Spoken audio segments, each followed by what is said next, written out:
Tanzania inakabiliwa na kile wachambuzi wanaeleza kuwa ni kampeni ya shinikizo la kimya kimya, hasa kutoka mataifa ya Magharibi. Shinikizo hilo halitumii nguvu za kijeshi wala vikwazo vya kiuchumi, bali linajenga kupitia wanadiplomasia, mashirika yasiyo ya kiserikali, hasa yanayofadhiliwa kutoka nje, taasisi za dini, mitandao ya vyombo vya habari vya kimataifa na wanasiasa wenye ushawishi. Mara nyingi hoja kuu inayoletwa ni haki za binadamu na utawala bora. Ingawa wataalamu wanadai kuwa nyuma ya lugha hiyo kuna nia ya kuathiri siasa za ndani ili ziendane na maslahi ya kigeni. Hivi karibuni kumekuwa na mvutano unaohusishwa na mijadala ya marekebisho ya katiba, maandamano ya kisiasa na matukio ya vurugu ambayo mamlaka za ndani zinadai yamechochewa na mitandao ya wanaharakati wanaopokea misaada ya kifedha kutoka nje. Wakati serikali ikijitahidi kutuliza hali hiyo, baadhi ya mataifa ya Magharibi na vyombo vya habari vya kimataifa vimeanza kuonyesha picha ya Tanzania kama nchi inayoelekea kwenye ukandamizaji. Serikali inapinga mtazamo huu kwa kusema kuwa baadhi ya mataifa hayo ndiyo yaliyowahi kuunga mkono makundi yaliyowahi kusababisha machafuko. Kwa Watanzania wengi, hali hii inaonekana ya kushangaza. Wanauliza, ni kwa nini mataifa ya Magharibi yanajipa nafasi kubwa ya walinzi wa haki za binadamu duniani, wakati mara nyingi kukaa kimya kunapotokea maafa makubwa zaidi katika maeneo yenye umuhimu mdogo kimkakati. Mifano ya mizozo ya Gaza na Sudan inaonyesha jinsi majibu kutoka nchi tajiri yalivyokuwa ya tahadhari na yasiyo makali, licha ya vifo na uharibifu mkubwa ulioripotiwa. Wachambuzi pia wanaangazia hali ya ndani ya mataifa hayo yanayokosoa Afrika. Marekani imeshuhudia maelfu ya vifo vinavyotokana na silaha, lakini hakuna wito mkali kutoka Ulaya unaodai mageuzi ya kisiasa nchini humo. Wakosoaji wanasema pia kwamba iwapo Tanzania ingekuwa na kiwango hicho cha vurugu, ingepigiwa kelele kimataifa kama nchi isiyo salama. Lakini vurugu zinapokuwa Marekani zinachukuliwa kama swala tu la ndani lisiloingiliwa. Aidha, kashfa za ulanguzi wa binadamu na mtandao wa dawa za kulevya zinazohusisha raia wa nchi za Magharibi zimekuwa zikitajwa kama ishara ya upendeleo. Badala ya kukosolewa kimataifa, mara nyingi serikali zao hulichukulia jambo hilo kama tatizo la ndani linalohitaji marekebisho ya kisheria, si shutuma za kisiasa.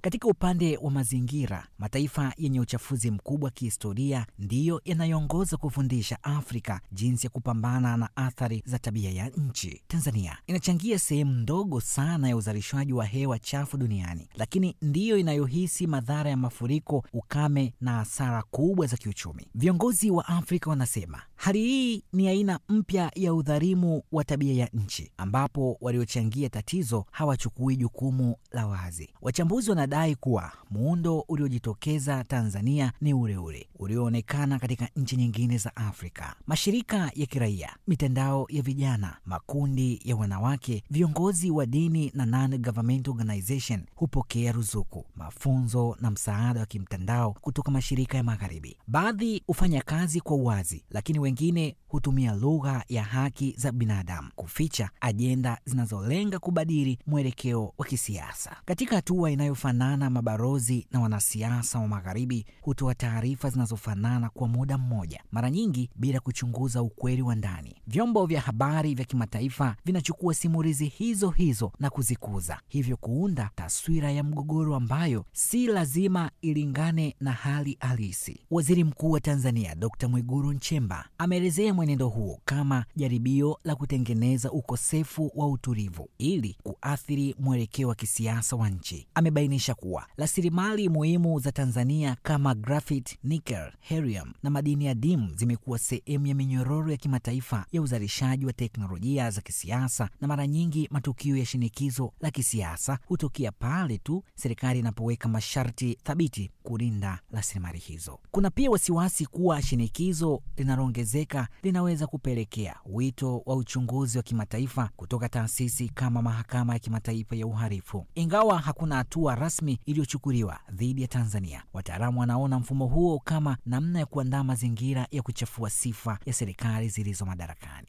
Serikali za Magharibi hukataa madai ya kuingilia siasa za Afrika, zikisema kazi yao ni kuimarisha demokrasia na haki za binadamu. Hata hivyo, viongozi wa Afrika wamewahi kukumbusha kuwa taasisi nyingi za kimataifa zimekuwa zikionyesha upendeleo wa kutumika kama zama za kisiasa kwa maslahi ya mataifa yenye nguvu. Mjadala mkubwa sasa unaendelea Tanzania kuhusu mipaka ya ushawishi wa kimataifa katika masuala ya ndani. Wakati nchi ikiendelea na diplomasia na ushirikiano, kunazidi kuonekana mtazamo wa kulinda uhuru, mamlaka ya kitaifa na misingi ya kiutawala. Licha ya hali hii kuwa tulivu, vita vya kimtazamo bado vinaendelea. Taarifa ya kidiplomasia na simulizi za kimataifa zinajaribu kuunda muonekano mpya wa siasa za Tanzania, huku viongozi wa ndani wakisisitizwa kuwa mustakabali wa taifa hauwezi kuamuliwa na nguvu za nje. Kwa raia wengi, swali linalokuwa ni moja: ni kwa nini mataifa yanayoshindwa kushughulikia matatizo makubwa nyumbani kwao bado yanataka kuwa waamuzi wakubwa wa maadili ya kisiasa barani Afrika? Hii ni ripoti ya Media Wire Express. Mimi ni Joseph Isangura.